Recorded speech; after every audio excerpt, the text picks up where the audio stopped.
Guys, welcome back to another video. Now yesterday I put out a Q&A on my Instagram asking people to drop me any questions related to healthcare jobs in the UK, and obviously there were many of them that have come through and I am going to answer all of them on my Instagram account, so feel free to follow me on Physiotherapy in UK at Instagram so that then you can get all of the answers, and you also get daily tips about job applications and the UK market for healthcare professionals. But one of the questions that really stood out to me was, is NHS still recruiting internationally trained healthcare professionals? Now, this was a very fab question, which I think obviously many of you all are going to have in your mind, which is why I said I'm going to answer that on my YouTube account, and I will share the link on my Instagram. So don't forget to check out my Instagram account, which is at Physiotherapy in UK. But let's talk about, is the NHS going to recruit internationally trained healthcare professionals? And before we move ahead, my name is Nikita and I make videos about moving to the UK as a healthcare professional, getting your license to practice, and landing dream roles following a good, strong job application. And if any of this is something that you need help with, then don't forget to subscribe to my channel, but also follow me on Instagram. So let's get into the content of today's video. Now, as most of you all were aware, the white paper was released on the 12th of May, and it put out a series of scares for people all over the world, not only in the UK, because obviously there were many of us who are in the UK, like myself, who are already on a work visa and are working for the NHS, but also there are many of you all out there who might be watching this video from India, Pakistan, Bangladesh, Turkey, so many other countries, and are wanting to move to the UK as healthcare professionals along with your families. And when the white paper was released, some of the major changes that were propagated in it was, firstly, increasing the salary threshold, was secondly, to try and reduce the shortage occupation list even further, and thirdly, it was going to change the ILR route, which is the indefinite leave to remain, from 5 years to 10 years for most people. Now, while you've got to remember that the white paper is still a proposal, it needs to go to the Parliament. The Parliament needs to make a decision about whether these changes are going to apply, whether all of these changes are going to apply or only some of them. And only then, once they've made those decisions, will there be a date from where they start implementing those rules. Now, again, do not take this video as a way of me saying that all of those rules that are going to be implemented in this future date will not be applicable to people who are already in the UK, because honestly, I don't know much about it. I am not an immigration consultant. But the question still stands, doesn't it? Whether the UK is going to still recruit internationally trained healthcare professionals. Now, just to put picture into perspective, what I have done is I'm going to use my super handy laptop right here to pull out a few bits of data related to what the NHS is planning and what are the vacancy rates, and then I'm going to talk about my personal opinion and give you tips on how you can improve your chances to land a role in the UK in 2025-2026 and get a visa sponsored job. So firstly, what I want to super quickly draw your attention to is the fact that in December 2024, the NHS England reported a total of 106,000 vacancies in secondary care.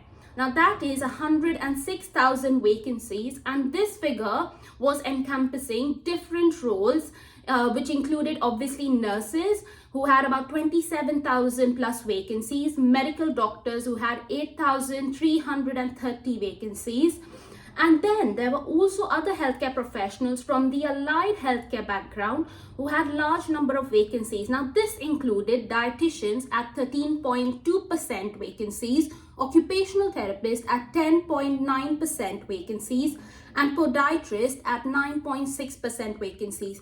Now, why am I giving you this percentage number? Is simply because when the NHS recruits in terms of vacancies, or when there are a few number of vacancies, they always try to have that number under 5%. So say, for example, all of the other professionals are trying to keep that number under 5%, but these specific ones have vacancy rates higher than that, which means that they are not getting filled quickly enough.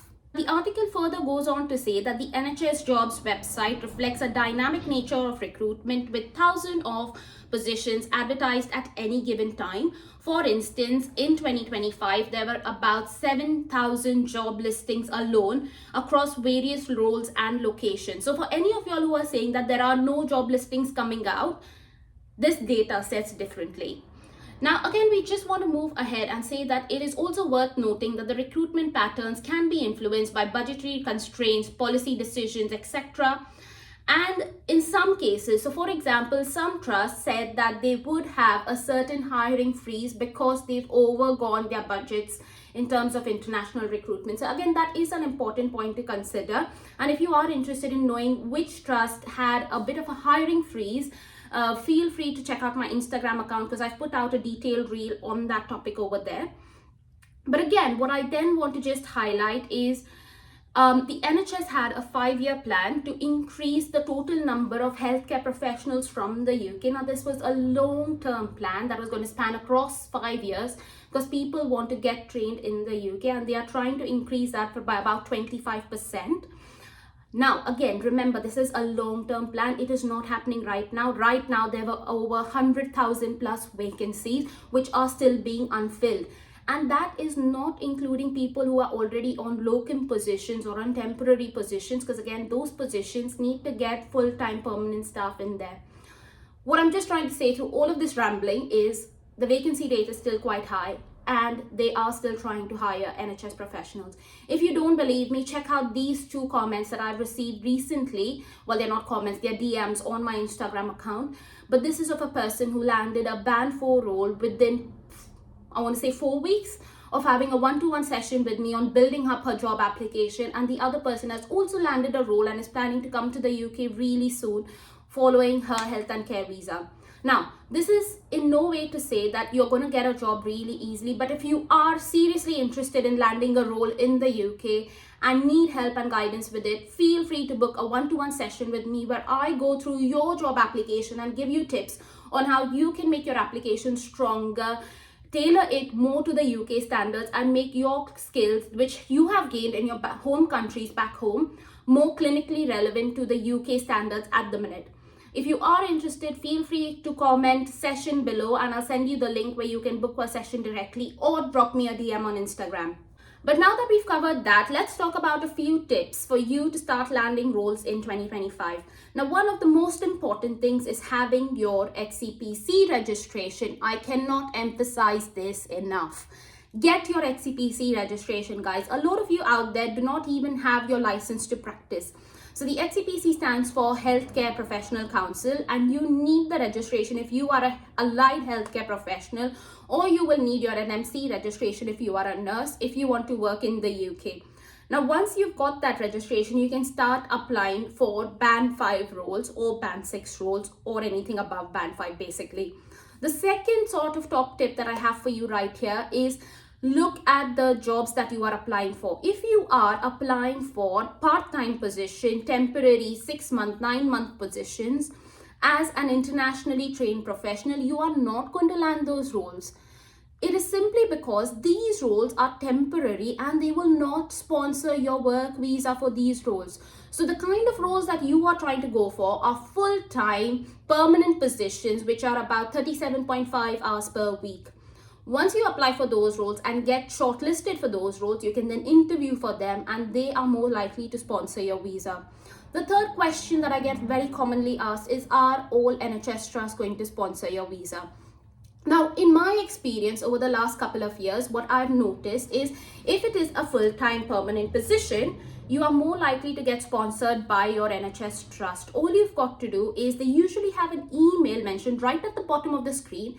You have to go ahead and mention on that email, saying, I am an internationally trained healthcare professional. Is this NHS trust at the minute looking to recruit international healthcare professionals and provide a sponsored visa? Most of the trusts, like I said, are A-rated sponsors in the UK, and if they have the budget, they are more than happy to sponsor your visa. You do have a probation period of 3 to 6 months where they can terminate the contract if you are not up to standard, so keep that in mind. But again, knowing most of y'all, if y'all do have good clinical skills, you will most likely sail through that probation period and don't be worried about it. But yes, it's always worth emailing that email contact address if you have any queries about it. But from my personal experience, most of the full-time permanent jobs should offer you sponsorship. The fourth thing that I think many people do get worried about is private jobs in the UK. Now, private jobs in the UK within the healthcare field is not regulated by the NHS. These are private companies who are offering you jobs. They do have a limited number of sponsorships that they can offer every single year, and this does vary based on budget and how the company is doing in that particular year. That being said, they do offer sponsorships, and this is quite early in the year, so they might have the budget to do that. However, when you are applying for private companies, you have to make sure that you have a tailored UK CV. Now, if you want help with creating a tailored UK CV, feel free to comment CV below or check the link in the description, because there is my CV template that is going to help you tailor your job experience exactly to the UK market so that you start landing interviews in the UK for private jobs. Now, in the CV template, I've gone through step-by-step details on how you can make sure that all of your sort of important points are displayed clearly. I've highlighted all of the important sections that you want to have in your CV. I've also given you examples of what you need to write and how you could be putting that forward in your CV. So feel free to check out the CV template, guys, because I think there's a lot of value in it which you are missing out on. Now, that's it from today's video. Do let me know if you have any further questions in the comments below, and I will see you in the next one.